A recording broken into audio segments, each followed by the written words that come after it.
Welcome বন্ধুরা, আবার চলে এসেছি তোমার সামনে খুবই গুরুত্বপূর্ণ একটা টপিক নিয়ে। যে টপিকটা হচ্ছে বর্তমানে কে কোন পদে রয়েছেন। দেখো, একটা জিনিস, এটা কিন্তু প্রতি বছর চেঞ্জ হয়, ঠিক আছে? আজ যে আছে হয়তো যে পদে, কাল সে না না থাকতেও পারে। তার জন্য এটা সম্পূর্ণ আপডেট রাখাটা তোমাদের খুব প্রয়োজন, খুব জরুরি দরকার। আর এটা সেন্ট্রাল বলো, স্টেট বলো, যে কোনো পরীক্ষায় তুমি যত যাই পরীক্ষা দাও না কারো, সে তোমার এসএসসি জিডি হতে পারে, আরপিএফ, এনটিপিসি, গ্রুপ ডি, প্রত্যেকটা পরীক্ষায় প্রত্যেকটা শিফটে কিন্তু দেখা গেছে যে এই টপিক থেকে একটা কিন্তু প্রশ্ন রয়েছেই। তাই যাদের সামনে এসএসসি জিডি আছে, আরপিএফ আছে, এনটিপিসি আছে, গ্রুপ ডি আছে, অথবা এসসিসির অন্যান্য যেসব পরীক্ষাগুলো আছে, অথবা পিএসসি যে কোনো পরীক্ষা থাক না কেন, এটা খুবই গুরুত্বপূর্ণ একটা টপিক। আর এটা সম্পূর্ণ একদম আপডেটেড 2025-এর নিউলি অ্যাপয়েন্ট কে কে রয়েছে সেটা সম্পর্কে কিন্তু সম্পূর্ণ বিস্তারিত আলোচনা করা হয়েছে ভিডিওতে। তাই তোমরা সম্পূর্ণ ভিডিওটা দেখতে থাকো। দেখো, প্রথম প্রশ্ন কি রয়েছে, ভারতের বর্তমান রাষ্ট্রপতির নাম কি?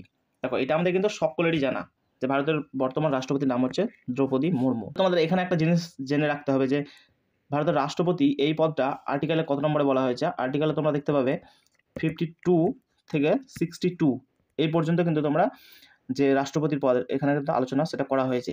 52-তে কী বলা হয়েছে, এখানে কিন্তু রাষ্ট্রপতির একজন একটা পদ থাকবে, এটাই সংবিধানে বলা হয়েছে। ইম্পর্টেন্ট বলতে গেলে এটাই। আর ইম্পর্টেন্ট হচ্ছে তোমার তার পক্ষে এখানে আরেকটা হচ্ছে 60তে হচ্ছে শপথ, 60তে তোমরা শপথ পেয়ে যাবে। আর 61তে আর একটা জিনিস রয়েছে, সেটা হচ্ছে ইমপিচমেন্ট, ঠিক আছে?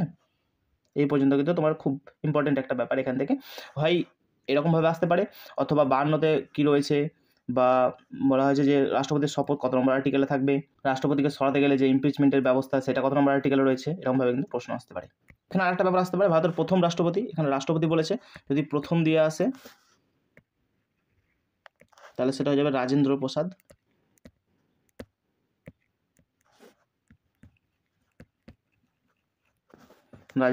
হয়ে যাবে। পরের প্রশ্ন কি বলেছে, ভারতের বর্তমান উপরাষ্ট্রপতির নাম কি? ভারতের বর্তমান উপরাষ্ট্রপতির নাম হচ্ছে জগদীপ ধনখড়, যিনি কিন্তু ফর্মার পশ্চিমবঙ্গের গভর্নর ছিলেন। তার আগে ভারতের উপরাষ্ট্রপতি ছিলেন হচ্ছে ভেঙ্কাইয়া নাইডু। আর এখান থেকে প্রশ্ন যদি আসে প্রথম কে ছিলেন, তাহলে হয়ে যাবে ডক্টর সর্বপল্লী রাধাকৃষ্ণন তিনি ছিলেন, যার জন্মদিন উপলক্ষে কিন্তু আমরা শিক্ষক দিবস পালন করি। যার ডেটটা জানা থাকবে অবশ্যই নিচে কমেন্ট করে জানাবে যে কবে আমরা শিক্ষক দিবস পালন করি। পরবর্তী প্রশ্ন কি দেখো, ভারতের বর্তমান প্রতিরক্ষা মন্ত্রীর নাম কি? ভারতের বর্তমান প্রতিরক্ষা মন্ত্রীর নাম হয়ে যাবে রাজনাথ সিং। আর তোমাদের এই প্রশ্নটা আরেকটা এক্সট্রা জিনিস যেটা মনে রাখবে, সেটা হচ্ছে তোমাদের যে এই যে জগদীপ ধনখড় উপরাষ্ট্রপতি আছেন, ইনি কিন্তু পদাধিকার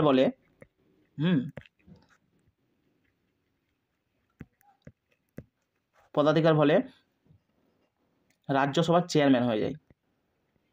প্রশ্নটা ঘুরিয়েও আসতে পারে যে রাজ্যসভার সভাপতিত্ব কে করেন, তখন কিন্তু এটা উত্তর হয়ে যাবে।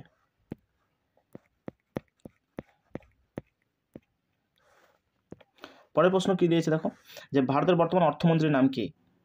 ভারতের বর্তমান অর্থমন্ত্রীর নাম হয়ে যাবে নির্মলা সীতারামন। তার সাথে সাথে এক্সট্রা এটা জিনিস একটা মনে রাখো, যে প্রথম মহিলা হিসাবেও কিন্তু ইনি প্রথম মহিলা অর্থমন্ত্রী হিসাবে কিন্তু এর নামে আমরা পাবো।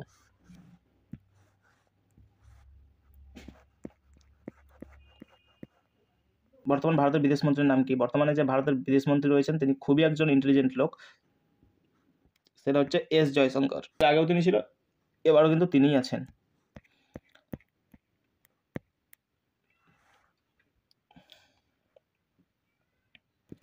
পরের প্রশ্ন কি বলছে দেখো, ভারতের বর্তমান রেলমন্ত্রীর নাম কি? বর্তমান ভারতের রেলমন্ত্রী আমাদের প্রায় সবারই জানা, কারণ যে মোবাইলে সবাই দেখেছি যে রেলের অ্যাক্সিডেন্টগুলো হয়েছে, তিনি সেখানে গিয়ে বেশ ভালো রকম ব্যবস্থা গ্রহণ করেছিলেন। তিনি হচ্ছেন অশ্বিনী বৈষ্ণব।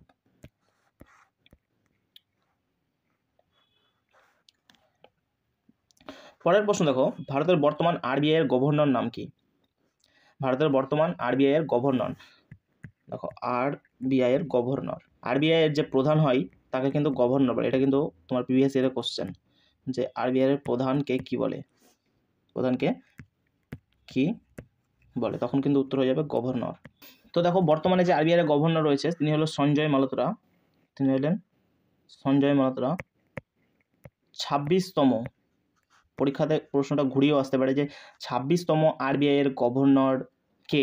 সঞ্জয় মালহোত্রা। এর আগে কিন্তু ছিল শক্তিকান্ত দাস, সে ছিল হচ্ছে 25তম, সে ছিল 25তম গভর্নর। বর্তমানে যে আছে সে সঞ্জয় মালহোত্রা 26তম গভর্নর। এখানে আরবিআই সম্পর্কে আর কয়েকটা জিনিস তোমরা এক্সট্রা জিনিস জেনে রাখো, যেটা খুবই উপযোগী হবে তোমাদের। আরবিআই কিন্তু 1935 সালে স্থাপিত হয়েছিল। হ্যাঁ,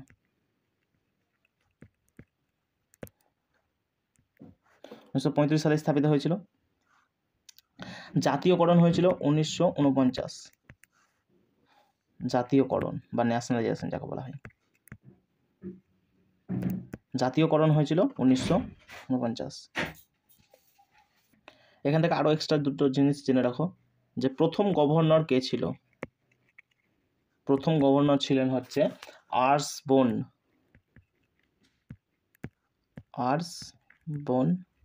স্মিথ। আর্সবোন স্মিথ। আর প্রথম যদি ভারতীয় বলে, প্রথম ভারতীয় তাহলে হয়ে যাবে সি.ডি. দেশমুখ। তাহলে হয়ে যাবে সি.ডি. দেশমুখ। তারপরের প্রশ্ন দেখো, বর্তমানে ভারতের তারপরের প্রশ্ন দেখো, ভারতের বর্তমান লোকসভার স্পিকারের নাম কি? বর্তমান যে ভারতের লোকসভার স্পিকার আছে সে হলো ওম বিড়লা। এখানে এক্সট্রা একটা জিনিস মনে রাখো, যে এই প্রথমবার কিন্তু লোকসভার নির্বাচন হলো, এই প্রথমবার কিন্তু নির্বাচনটা হলো, আর জয়ী হয়েছেন ওম বিড়লা। এর আগেও কিন্তু তিনিই ছিলেন, অর্থাৎ তার দুটি টার্মে কিন্তু লোকসভার স্পিকারের পদ সামলানো হচ্ছে। যদি প্রথম মহিলা আসে তাহলে কিন্তু হয়ে যাবে মীরা কুমার। হ্যাঁ, এগুলো কিন্তু এক্সট্রা জিনিস তোমাদের মনে রাখতে হবে। প্রথম মহিলা আসলে হয়ে যাবে মীরা কুমার।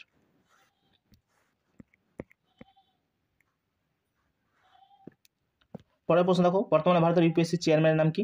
এর আগে ছিল মনোজ পান্ডে, কিন্তু এখন মনোজ পান্ডে নাই, এখন হয়ে যাবে প্রীতি সুদান। এটা সঠিক উত্তর হয়ে যাবে প্রীতি সুদান।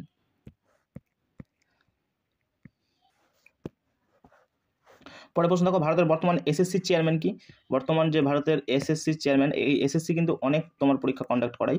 এসএসসি জিডি বলো, সিজিএল বলো,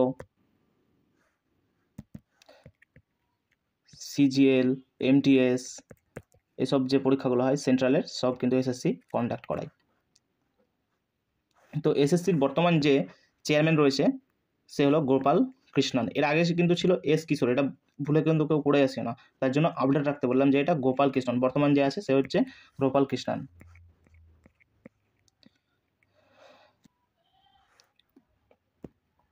দেখো, বর্তমান সুপ্রিম কোর্টের প্রধান বিচারপতির নাম কি? এটা আমরা সবাই জানি, ভারতের সবথেকে হাইয়েস্ট যে কোর্ট সেটা হচ্ছে সুপ্রিম কোর্ট। এটার উপরে আর কোথাও যাওয়া যায় না, যেটা দিল্লিতে অবস্থিত, নিউ দিল্লিতে যেটা অবস্থিত।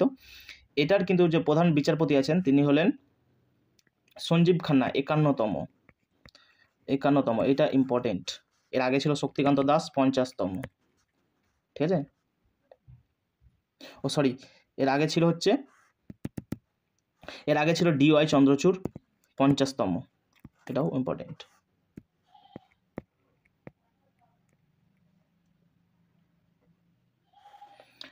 পরের প্রশ্ন দেখো, ভারতের বর্তমান অ্যাটর্নি জেনারেলের নাম কি? ভারতের বর্তমান অ্যাটর্নি জেনারেলের নাম হচ্ছে আর ভেঙ্কটরমন। এখানে বানানটা একটু ভুল হয়েছে। আর ভেঙ্কটরমন হচ্ছে আমাদের বর্তমান অ্যাটর্নি জেনারেল। দেখো, এখানে একটা অ্যাটর্নি জেনারেল হচ্ছে এমন একটা পদ না, যে ইন্ডিয়ার সব থেকে হাইয়েস্ট যে ল অফিসার তাকে বলা হয় অ্যাটর্নি জেনারেল। এটা স্টেটের ক্ষেত্রে জানতে পারি, যে স্টেটের ক্ষেত্রে থাকে তাকে অ্যাডভোকেট জেনারেল বলা হয়, আর যে সেন্ট্রাল থাকে তাকে বলা হয় অ্যাটর্নি জেনারেল। কিন্তু দেশের সব থেকে হাইয়েস্ট ল অফিসার। আর এর আর্টিকেলটা আমরা পেয়ে যাই হচ্ছে 76 নম্বর আর্টিকেলে। 76 নম্বর আর্টিকেলে। এটা ইম্পর্টেন্ট, মনে রাখার চেষ্টা করবে। নেক্সট, পরের প্রশ্ন দেখো, বর্তমান নীতি আয়োগের সিইও চিফ এক্সিকিউটিভ অফিসার, প্রধান কার্যবাহী নির্মাতা যেটা থাকে, তাকে ইংরেজি বলা হয় সিইও। বর্তমানে যে নীতি আয়োগের সিইও আছে তার নাম হচ্ছে BVR সুব্রমণিয়াম। এখানে একটা এক্সট্রা জিনিস মনে রাখো, উপরাষ্ট্রপতি যেমন পদাধিকার বলে রাজ্যসভার চেয়ারম্যান হয়ে যায়, ঠিক এখানে প্রধানমন্ত্রী বা PM কিন্তু পদাধিকার বলে নীতি আয়োগের চেয়ারম্যান হয়ে যায়। চেয়ারম্যান কিন্তু নীতি আয়োগের হয়ে যায় প্রধানমন্ত্রীর পদাধিকার বলে। এখানে একটা এক্সট্রা জিনিস, সেটা হচ্ছে যে নীতি আয়োগের যেমন নীতি আয়োগের ভাইস চেয়ারম্যান হচ্ছে সুমন বেরি।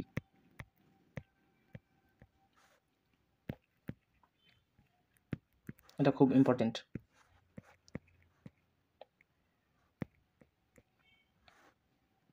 পরের প্রশ্ন দেখো, ভারতের বর্তমান মুখ্য নির্বাচন কমিশনারের নাম কি? ভারতের বর্তমান মুখ্য, পরের প্রশ্নতে বলা হয়েছে ভারতের বর্তমান মুখ্য নির্বাচন কমিশনারের নাম কি? এটা খুব ইম্পর্টেন্ট একটা কোশ্চেন। অ্যাকচুয়ালি আমি যেখানে এই কোশ্চেনগুলো এনেছি খুবই ইম্পর্টেন্ট, কারণ এই সব প্রশ্নগুলো প্রত্যেকটা পরীক্ষাতে কিন্তু ঘুরে ঘুরে এসেছে। তো এই প্রশ্নের উত্তর হয়ে যাবে বর্তমান যে আমাদের মুখ্য নির্বাচন কমিশনার আছে তিনি হলেন রাজীব কুমার, তিনি হয়ে গেলেন রাজীব কুমার। এই নির্বাচন কমিশন যে আর্টিকেলে পাওয়া যায়, দেখো এই নির্বাচন কমিশনের যে আর্টিকেলের কথা উল্লেখ করা হয়েছে সেটা হচ্ছে 324 নম্বর আর্টিকেলে কিন্তু আমরা নির্বাচন কমিশন সম্পর্কে জানতে পারি। নির্বাচন কমিশন সম্পর্কে আরও একটু এক্সট্রা কিছু জেনে যাও নির্বাচন সম্পর্কে, যে 25শে জানুয়ারি কিন্তু জাতীয় ভোটার দিবস, ন্যাশনাল ভোটার ডে,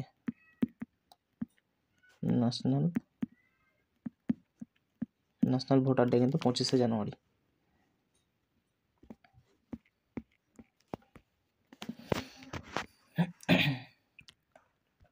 পরের প্রশ্ন, ভারতের বর্তমান কৃষি মন্ত্রীর নাম কি? ভারতের বর্তমান যিনি কৃষি মন্ত্রী আছেন তার নাম হচ্ছে শিবরাজ সিং চৌহান, যিনি কিন্তু এর আগে মধ্যপ্রদেশের চিফ মিনিস্টার ছিলেন।